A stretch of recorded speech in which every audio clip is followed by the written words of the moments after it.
Pemirsa, hasil keputusan Rapimnas 4 Partai Persatuan Pembangunan resmi menunjuk Sandiaga Uno untuk menjadi calon wakil presiden mendampingi Ganjar Pranowo. Sandiaga Uno mengaku tugas tersebut sangat berat dan memastikan P3 sebagai garda terdepan dalam mewujudkan Indonesia sejahtera.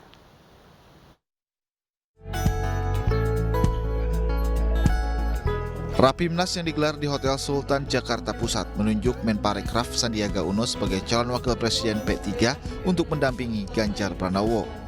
P3 dan PDIP sebelumnya sudah berkoalisi untuk mengusung Ganjar Pranowo sebagai calon presiden di pemilu 2024 mendatang.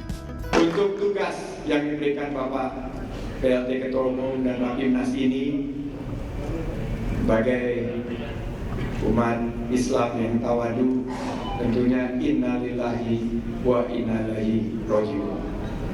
Ini adalah tugas yang amat berat. Kita harus pastikan harapan masyarakat bahwa P3 ada di garda terdepan dalam mewujudkan Indonesia yang sejahtera, adil, makmur, baldatun, thayyibatun, warahmatullahi wabarakatuh. Selain itu, Rapimnas 4 P3 juga menugaskan PLT Ketua Umum P3 Mardiono untuk memperjuangkan keputusan tersebut dengan Ketua Umum PDI Perjuangan agar Sandiaga bisa berdampingan dengan Ganjar Pranowo di pemilu 2024 mendatang. P3. Tim Liputan iNews melaporkan. Sementara itu, dalam lawatannya ke Provinsi Bali, bakal calon presiden 2024 PD Perjuangan Ganjar Pranowo tampil berbeda. Bertemu dengan sejumlah generasi Z Bali, Ganjar Pranowo tumpangi mobil bersejarah milik Fatmawati. Pak Ganjar.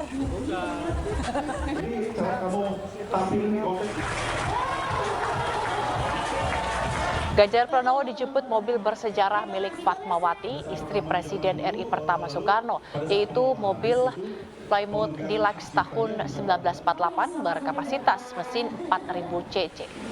Ganjar bertemu dengan ratusan anak muda generasi Z, lokasi di kebun vintage Karbiaung Denpasar Timur, Bali. Acara tersebut dikemas dalam bentuk diskusi dan obrolan santai, mendengarkan keinginan dan harapan-harapan dari Gen Z.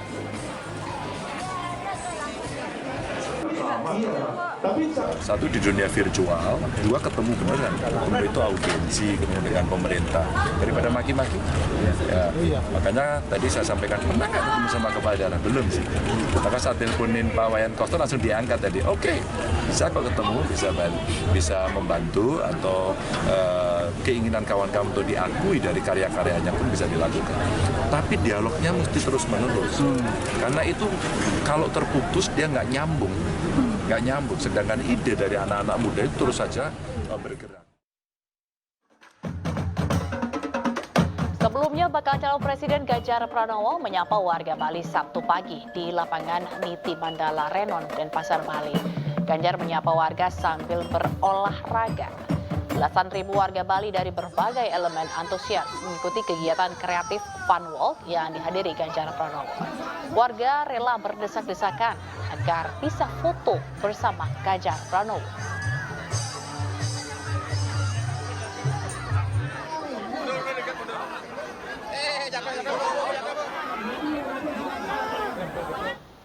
Partai Perindo fokus untuk mengembangkan koperasi agar menjadi pendongkrak kesejahteraan masyarakat. Partai Perindo juga siap menjadi jembatan bagi para pelaku UMKM untuk mendapatkan akses perizinan dan permodalan agar dapat mengembangkan usahanya.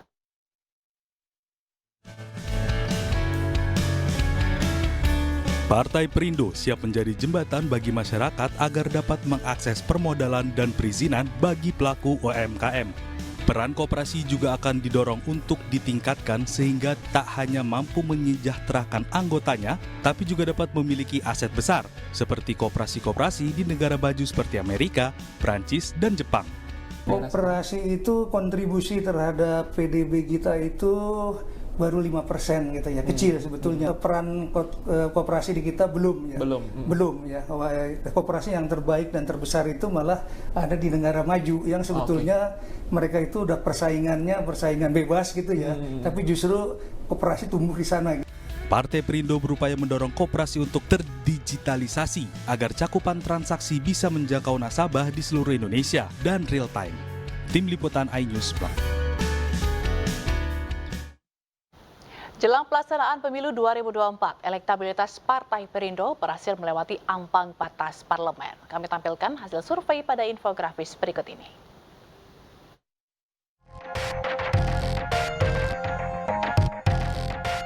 Indonesian Political Opinion melaksanakan survei dengan mengambil sampel 1.200 responden yang tersebar di seluruh provinsi Indonesia. IPO menggunakan metode survei multi-set random sampling dengan tingkat akurasi data 95%. Pelaksanaan survei opini publik menempatkan PDI Perjuangan pada posisi pertama sebesar 21,5%, menyusul di urutan kedua Partai Gerindra dengan elektabilitas 19,7%. Kemudian di urutan ketiga Partai Golkar memperoleh elektabilitas 9,3%. Partai Demokrat berada di urutan 4 dengan elektabilitas 9,2%. PKB berada di urutan kelima partai pilihan responden dengan perolehan elektabilitas 7,7%. Keenam Partai Nasional Demokrat sebesar 7,5%. Di urutan ketujuh Partai Amanat Nasional memperoleh 5,0% dan pilihan responden survei menempatkan Partai Keadilan Sejahtera di posisi ke-8 sebesar 4,8%. Selain itu, hasil survei IPO menunjukkan bahwa elektabilitas Partai Persatuan Indonesia atau Perindo terus meningkat jelang pemilu 2024. Perindo berhasil meraih elektabilitas sebesar 4,5%. Ini artinya Perindo berada di atas ambang batas parlemen atau parliamentary threshold, sehingga membuka jalan menuju parlemen di Senayan. P3 di posisi 10 dengan elektabilitas 2,1%, sedangkan partai politik lainnya memperoleh elektabilitas di bawah 1%. Dalam survei Indonesia Political Opinion, nama Erick Thohir menempati puncak hasil survei IPO untuk mendampingi 3 bakal calon presiden. Erick menjadi cawapres pilihan di urutan pertama untuk mendampingi calon presiden PDI Perjuangan Ganjar Pranowo, disusul urutan kedua Mahfud MD dengan elektabilitas 13,5%. Di posisi ketiga mendampingi Ganjar Pranowo, responden memilih Ketua Harian Nasional DPP Partai Perindo TGP Muhammad Zainul Majni dengan elektabilitas 8,3%. Menurut IPO, peningkatan elektabilitas TGB adalah dampak dari silaturahmi Perindo ke PDI Perjuangan, sekaligus penandatangan MOU kerjasama politik Pilpres 2024 pada pekan lalu. Erick Thohir menempati peringkat teratas dipilih oleh responden sebagai cawapres untuk mendampingi Capres Prabowo, disusul Muhaimin Iskandar dan cawapres pilihan responden di urutan ketiga sebesar 7,8% adalah Menko Polhukam Mahfud MD. Sementara bila dipasangkan dengan Anies Baswedan, Erick Thohir tetap menjadi yang paling unggul dengan elektabilitas 20,5%. Disusul Agus Harimurti Yudhoyono dengan elektabilitas sebesar 19,4%.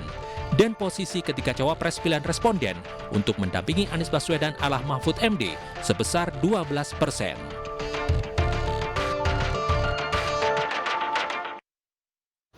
Pemirsa, Asisten Operasi Panglima TNI Majen Muhammad Nur Rahmat mengatakan bahwa prajurit Batalion Infanteri Mekanis Raider 411 Pandawa 62 Kostrad siap beroperasi ke Papua. Pengamat militer dan intelijen Susaning Tias NH Kertopati memberikan tanggapan perihal hal tersebut. Menurut Susaning Tias NH Kertopati, prajurit yang dikirim ke Papua sebaiknya tidak hanya memiliki kemampuan militer, namun harus dibarengi dengan kemampuan intelijen serta memahami budaya di Papua. Tidak hanya itu, Susaning Tias berpandangan prajurit harus memahami tugas pokok dan menguasai medan pertempuran dan tidak lengah saat bertugas.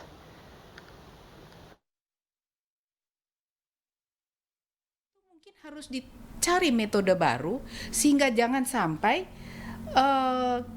prajurit kita yang harus gugur begitu. Ya, memang di dalam hal ini ketika kita bicara mengenai bagaimana menegakkan kedaulatan RI dan keamanan di sana, lalu kemudian berhadapan dengan hak asasi manusia. Kelompok HAM itu kan berkelindan ya. Memberikan protes dan lain sebagainya. Tetapi kita juga harus tahu mana yang memang harus dihadapi dengan HAM, mana yang untuk penegakan NKRI gitu. Dia penyakitnya itu sampai ke umur 32. Kemungkinan dia sampai cuman umurnya sampai 32 tahun. 2 buat dia bahagia ya sih, titik-titik kayak gitu. Cuman saya cuma semangat Bu, karena saya udah feeling akan seperti ini. Bener-bener nggak. Itu pesan terakhir papanya? Iya. Ke Syawang? Iya. Jadi buat dia bahagia? Buat dia bahagia.